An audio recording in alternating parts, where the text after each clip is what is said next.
J'ai signé plus de 100 clients high ticket dans mes différentes offres d'accompagnement et de coaching, c'est-à-dire des clients qui m'ont payé entre 2000 et 5000 euros. Et du coup, dans cette vidéo, je vais te montrer comment créer une offre à 5000 euros en utilisant ce que j'appelle le triangle.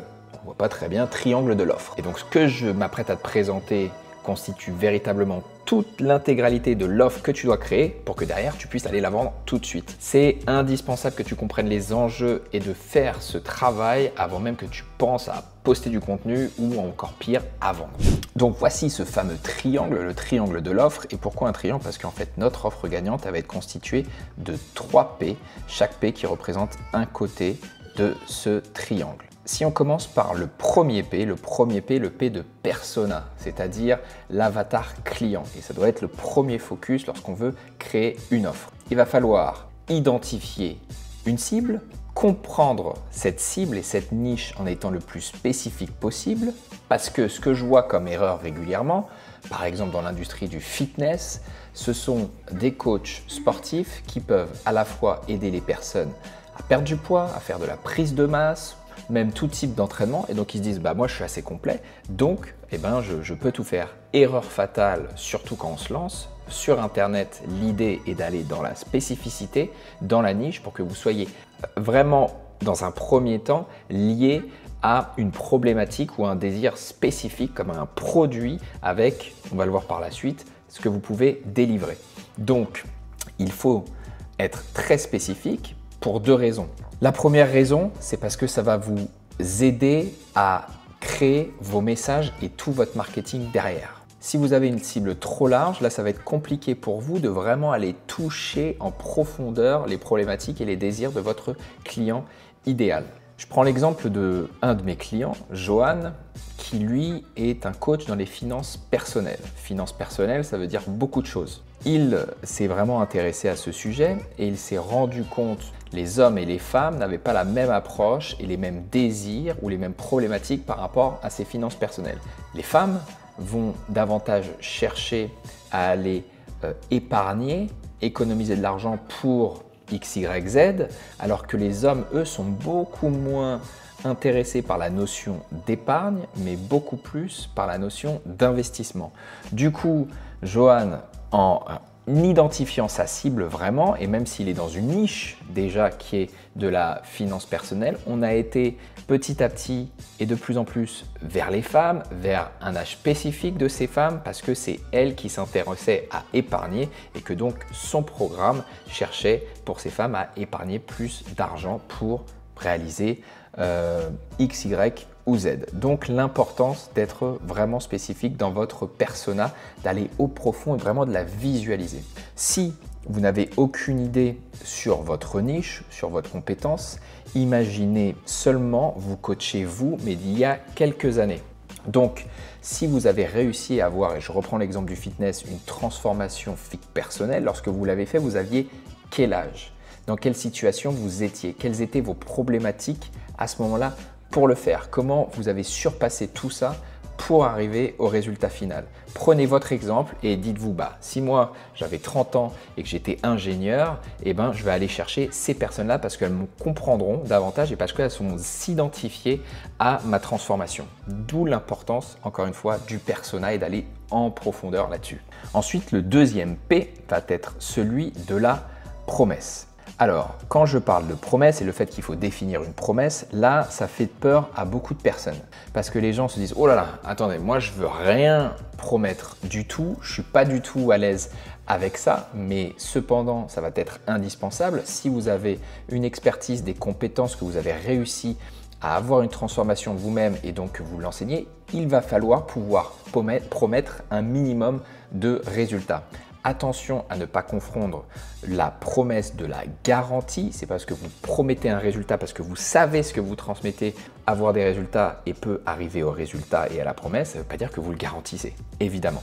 Donc définir la promesse et commencer par un résultat qui est attendu par le client, évidemment. Par rapport à son persona, à sa problématique, qu'est-ce que je veux vraiment? Donc, faut y réfléchir et le définir. Et donc, pour ce résultat attendu par le client, il y a 2 façons de voir les choses. La première façon qui va être de par rapport aux problématiques, aux douleurs. Forcément, c'est un bon moyen d'exprimer un résultat et de penser dans quel état se trouve cette personne à ce moment-là. Mais ça peut être aussi, de l'autre facette, d'aller du côté désir. Moi, ce que je me suis rendu compte, c'est que les deux peuvent fonctionner. Évidemment, on pense tout de suite problématique, douleur, et ça marche.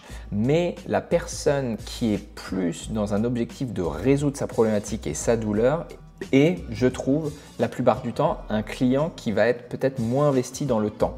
Je m'explique.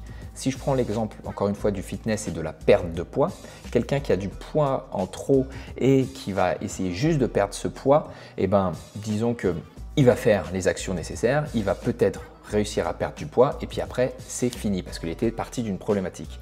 Alors que la personne qui a vraiment le désir, on va dire plus sur le long terme, plus sur le bien-être, plus d'avoir un corps voilà, où il va perdre du poids, mais au-delà de ça, maintenir un état pour aller chercher plus loin, eh ben, je trouve que ces personnes restent beaucoup plus dans le temps. Alors c'est plus difficile d'aller chercher des personnes quand même sur leur désir, mais c'est des clients qui sont sur la rétention plus intéressant et qui souvent peuvent dépenser beaucoup plus. Sur la promesse, ça va être important également d'être spécifique. Et quand je dis spécifique, c'est en amenant un résultat le maximum tangible et mesurable. Lorsque vous faites du coaching business, du coaching fitness, du coaching dans les relations personnelles, c'est assez simple d'être dans le tangible et le mesurable. Forcément, lorsque vous allez être plus dans le développement personnel, là, ça va être difficile d'extraire des notions de temps ou alors un résultat chiffré. Cependant, il faut faire cet exercice à essayer d'être dans le plus tangible possible pour que l'offre ne devienne pas fumante et qu'on se dise « Ok, je veux juste devenir être plus heureux ». Ok, bah super, tout le monde cherche à être plus heureux, à la recherche du bonheur, mais ça va devenir vite fumant et en fait, ça empêche votre client de pouvoir se projeter et de vraiment se dire « Ok, à la fin de cet accompagnement, de ce coaching, je vais pouvoir avoir X ». Donc vraiment, essayer de travailler là-dedans. Enfin, sur la promesse, essayez d'avoir une promesse raisonnable. Vous devez être crédible. Si vous commencez, et j'en vois malheureusement dans la niche business, vous dire vous atteignez je ne sais pas combien de centaines de milliers d'euros en 30 jours, vous n'êtes pas crédible. Il faut quelque chose que même si les gens peut-être n'ont pas conscience de pouvoir réaliser, si vous êtes complètement au dehors des sphères de la crédibilité, vous perdez l'attention et vous perdez vos clients. Donc soyez quand même raisonnable. Exemple de promesse plutôt tangible, je t'aide à avoir 3 rendez-vous qualifiés par jour en un mois ou je t'aide à perdre 5 kilos en 30 jours grâce à X et sans X, Y et Z. On va passer maintenant au troisième P. Donc ce troisième P est celui du, je range un petit peu les cases, du processus. Qu'est-ce que c'est que le processus? Eh bien, c'est un système étape par étape pour atteindre le résultat, ce qui va en fait faire partie de votre programme. Ok? Attention, ce système étape par étape n'est pas la façon dont vous transmettez votre méthode, c'est-à-dire il y aura tant d'appels one-on-one, de coaching de groupe, de modules de formation. Non, c'est une personne qui rentre dans votre programme qui est au début, par quelle étape elle doit passer pour arriver à la transformation, la position B qui est votre promesse.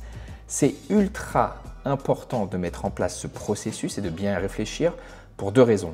La première, c'est pour la clarté de votre marketing, pour que lorsque vous allez pouvoir en parler, vous allez pouvoir exprimer comme une sorte de méthode, de système. Moi, j'appelle ça le mécanisme. Ça donne tout de suite une perception un petit peu comme de l'objet brillant. Cette personne a la nouvelle façon pour arriver à X, Y, Z, mais surtout, le plus important, c'est que derrière, vous allez pouvoir créer une offre standardisée.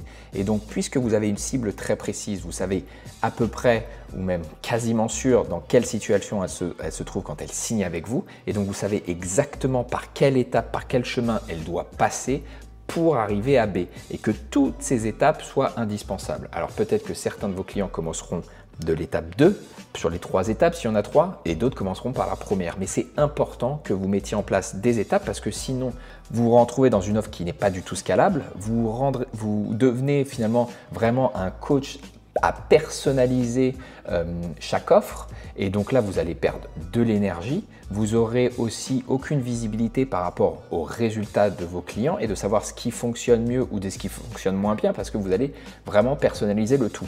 Donc ça c'est vraiment à proscrire si vous êtes dans une optique de pouvoir passer du coaching individualisé à un coaching de groupe ou voire même à de la formation. Il va falloir standardiser tout ça, d'où l'importance d'avoir un persona très clair, une promesse très claire et donc un processus standardisé.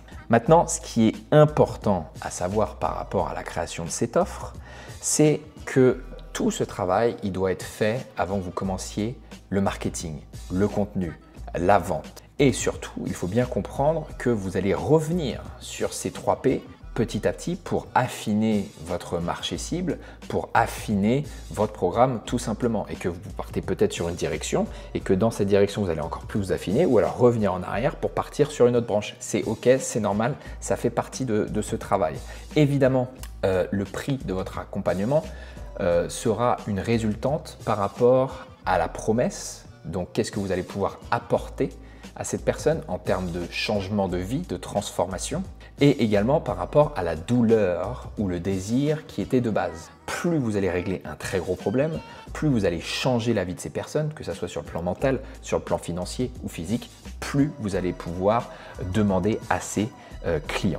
Maintenant, un petit bonus. Si vous voulez être sûr que votre offre est bonne pour vraiment aller chercher du high ticket et la vendre très cher, si vous voulez que je vous challenge avec cette offre que vous venez peut-être de construire ou que vous aviez depuis un moment, eh ben, j'offre des audits de votre situation plus globale, pas seulement que sur l'offre. Et pour ce faire, je vous offre un rendez-vous avec moi. Vous avez un lien en description pour prendre votre rendez-vous. Attention, durée limitée. Donc si vous regardez cette vidéo et que ça fait un moment que je l'ai postée, peut-être que le lien ne marchera plus. Ça ne vous empêche rien de cliquer et de voir s'il y a encore quelques places. Voilà les amis, comme à chaque fois, si vous avez des questions, mettez-les en commentaire et je vous dis à la prochaine vidéo.